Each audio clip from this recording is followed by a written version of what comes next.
2004ஆம் ஆண்டு சுனாமியில் தமிழகம் மிக கடுமையாக பாதிக்கப்பட்டது.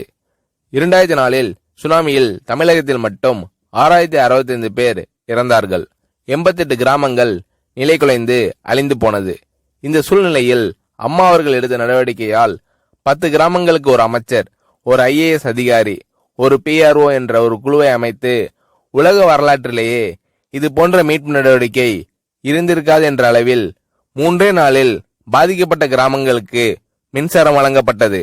குடிநீர் வசதி செய்து தரப்பட்டது.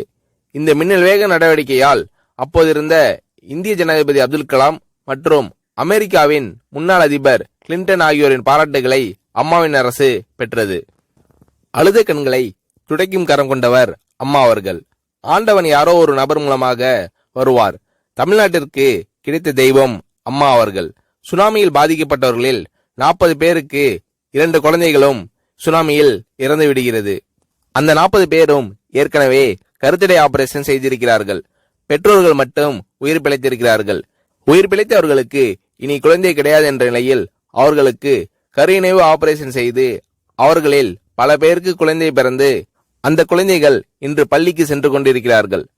நாகப்பட்டினத்தில் அம்மா அவர்கள் மீனவர்களை சந்தித்த போது மீனவர்கள் கதறி அழுதார்கள். அவர்களிடம் அம்மா அவர்கள், நான் இருக்கிறேன், நீங்கள் கவலைப்படாதீர்கள், இழந்து போன உயிரை தவிர மீதி அனைத்தையும் நான் உங்களுக்கு தருவேன் என்று அவர்களுக்கு தேவையான அனைத்து உதவிகளையும் செய்து தந்தார் அம்மா அவர்கள்.